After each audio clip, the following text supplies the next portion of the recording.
American Industry Abroad. From the New York Times, dated January 11th, 1859. American Industry Abroad. Americans and their inventions and doings in Europe. From our own correspondent. Paris, Thursday, December 23rd, 1858. In a late letter I gave you the history of the triumph of certain modifications in surgery introduced into France by American surgeons. I propose today to give you a résumé of American industry abroad, giving the place of honor, on account of its extent, to dentistry. I ought to mention first, however, that Dr. Boyman's operation has been adopted so rapidly that it is declared by the best surgeons of Paris as the only operation to be practised hereafter for the malady which it is destined to remedy, and we thus see a young American surgeon introducing into France, and at the great seat of medical science, a certain cure for a malady which the most distinguished surgeons of 2 centuries have sought for with but indifferent success. In their notices of Dr. Boyman's operation, however, the surgeons who have thus far lectured upon it have not failed to give credit to other surgeons who were more or less successful in the cure of the accident in question. Thus in Europe, Dieffenbach and Joubert have been particularly successful in its treatment, M. Joubert claiming to cure 1/3 of his cases by a very simple operation, while in America, Dr. Hayward of Boston, as long ago as 1828, performed the operation successfully, and to him is due great credit for the modifications he introduced. To Dr. Sims, also of New York, credit is given for his improvements in this operation within late years, while astonishment is expressed that Dr. Sims should so singularly designate himself in a public address as the instrument especially selected by Providence to discover a cure for a malady which had been already cured even in his own country while he was yet in his infancy. I ought to mention here also that the practice of local etherization by means of electricity is becoming general as well in surgery as in dentistry. It is felt that all that is required to generalize this practice is a better knowledge of the particular cases to which it is adapted, and of the manner of applying it; and regret is expressed by the French surgeons that they have not access to the experiments and the experience of American surgeons. I will not pretend to explain why dentistry in Europe is so far behind that in the United States. It is most singular that in France, where surgery and the accessories of the toilet have been brought to the highest perfection, the art of the dentist should have been left so completely in the rear. Until very lately the art was ranked among the lowest of trades. A dentist was in fact but a puller of teeth, and one of the commonest expressions in French is, even to this day, "Il mène comme un arracheur de dents." He lies like a dentist or a tooth puller. It was not until American dentists settled in France that the art was at all respected, or indeed deserved to be respected. Mr. Brewster was the pioneer of American dentists in Europe. He settled in Paris in 1836 and soon became the dentist of Louis Philippe, the Tsar Nicholas, and other monarchs.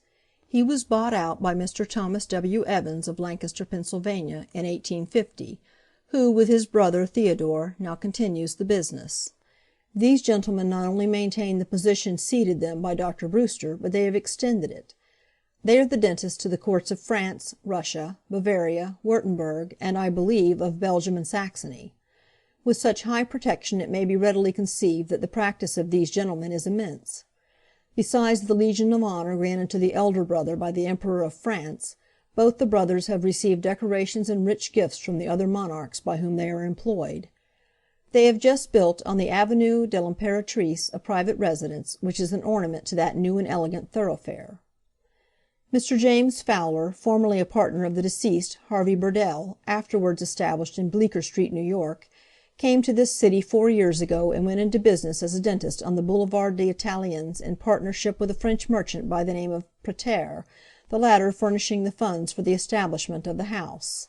At the end of 3 years, however, Mr. Fowler sought and obtained before the tribunals a dissolution of the partnership, and at once established a new house in the Place de la Madeleine. Since his residence in Paris, this gentleman has made several pieces in gold for the replacement of lost parts, which excited the astonishment and the admiration of the Academy of Medicine and of the entire faculty of Paris. Among these were an entire lower jaw in gold with the teeth affixed, several upper jaws, obturators, etc. Although not new in America, it was the first time any successful attempt of the kind had been made in Europe, and Mr. F. is now in the enjoyment of a first-rate reputation and practice. Mr. Pater obtained a workman from the United States of the name of Fowler, and is continuing the business at the old place under the name of Fowler and Pater. Mr. Horner of Philadelphia is a partner in the long-established English house in the Rue de Luxembourg, which now bears the name of Stevens, Watson and Horner. This is the largest and richest dental establishment in the world, its income reaching $60,000 a year. Gold work, however, has only been introduced into this house since the entrance of Dr. Horner. Previously their artificial pieces were made of hippopotamus and tyre, and decayed teeth were filled with amalgams, the ancient French and English system. Dr. Gage, formerly of Mobile, has also established himself in Paris as a dentist, and like the other is doing a good business. Mr. Potter, an American dentist, who has practiced in Bombay and in Lisbon, has been for some years established in this city, and lately took into partnership a dentist of New York, Mr. Crane. Dr. Parmley, formerly of New Orleans, an elder brother of Dr. Eleazar Parmley of New York, has been practicing dentistry for 3 years past upon children in the schools of Paris and London till an attack of typhoid fever, followed by partial paralysis, disabled him from the active pursuit of his profession. He continues to reside in Paris, however, and gives advice to families and schools in regard to the care of the mouth in young people.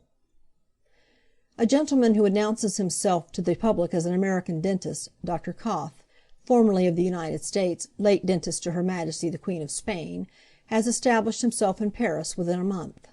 Dr. Koff, according to his circular, speaks English, German, Spanish, and Swedish, but judging from the doctor's name, we think he ought to have commenced his enumeration of languages with the Swedish. As I was passing rapidly in a carriage, a few days ago, through an obscure quarter of the Faubourg Saint-Germain, I had a hasty glance at a sign which had evidently just come from the painter's hands, and which bore the words, "Dentiste American," preceded by a name of the purest Gallic origin. So you see how the current is running. So widespread is the reputation of American dentistry that the teeth of nearly every monarch in Europe are filled, pulled, and replaced by Americans or soi-disant Americans. Thus, as I have already mentioned, the Evans of Paris are the dentists to the courts of France, Russia, Bavaria, Württemberg, and some other smaller states. At Rome, Dr. Burgess, an American, is the principal dentist. At Madrid it is Dr. McKeon, another American.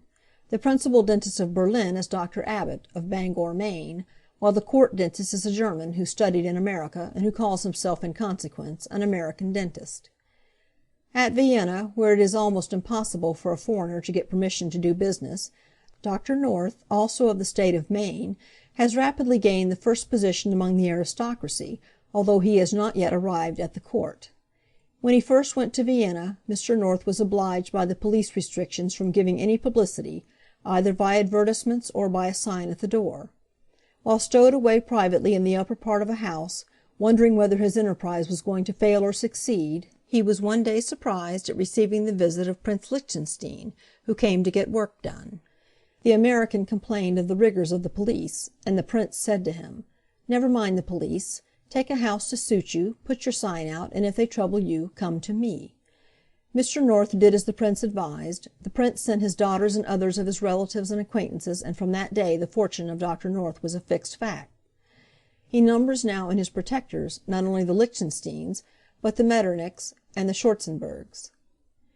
In St. Petersburg the aristocracy employ 2 Irishmen, brothers, who studied their profession with Dr. Brewster at Paris, and who call themselves American dentists. The principal dentist at Hamburg is Dr. Cohen, who studied in America and calls himself an American dentist. The brothers Tellender, who studied dentistry in New York, do the court and the principal business in Stockholm and Christiania, the capitals of Sweden and Norway. There are a few other dentists scattered through the German Confederation, Germans by birth, who received their professional education in the United States and who call themselves American dentists. At London, Mr. Rann, an American dentist, has rapidly reached a large practice in exclusively aristocratic families. Another American whose name I forget has also arrived at a large practice in London. At Manchester there has been an American dentist for a good many years. This closes the chapter on dentistry. 2 American physicians are in practice in Paris, Dr. Bigelow of Boston, and Dr. Ballard of Philadelphia, both graduates of the School of Paris.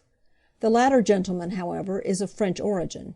He was 2 years house physician in the wards of Dr. Trousseau at the Hôtel Dieu.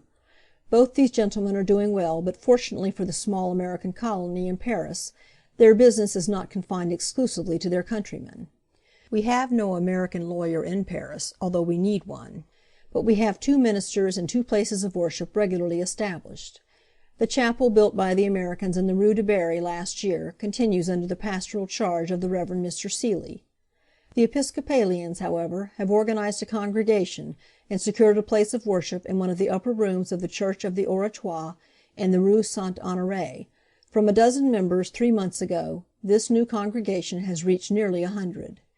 It is called the American Episcopal Chapel in Paris, and its pastor is the Rev. W. O. Lamson, late of St. Paul's Episcopal Church, New York. The number of American artists now in Paris is extremely limited. Mr. Kellogg is still occupied on Oriental subjects. Mr. White is painting a picture for the state of Maryland, Washington resigning his commission. Mr. May has a variety of subjects on the easel. Mr. Cranch has gone to Italy. Mr. Fagnani, the sculptor late of New York, has fixed himself permanently on the Champs-Élysées and is engaged on busts. Mr. Thompson, the American photographic artist and photographer to the Rothschild family, continues on the Boulevard des Italiens. An American daguerreotypist has lately established himself in the Rue des Faubourgs Poissonniers. Of bankers we have in Paris 3 American houses, John Monroe and Company, Lansing Baldwin and Company, and Green and Company. The latter house, which suspended 2 years ago, will resume business again the 1st of January at the old place, Place St. George, under the title of Vanderbrock, Green and Company. Since the Great Exhibition of 1855, several American inventions are manufactured on a large scale in France. Of these the most important are McCormick's and Manny's reapers, the vulcanized India rubber of Goodyear, which has acquired an immense extension and employs daily several thousand men, the sewing machines of Singer and Grover and Baker and Company, and of Wheeler and Wilson, Tucker's artificial marble, Pitt's threshing machines, Chamberlain's cork cutter, and a variety of other inventions. End of article.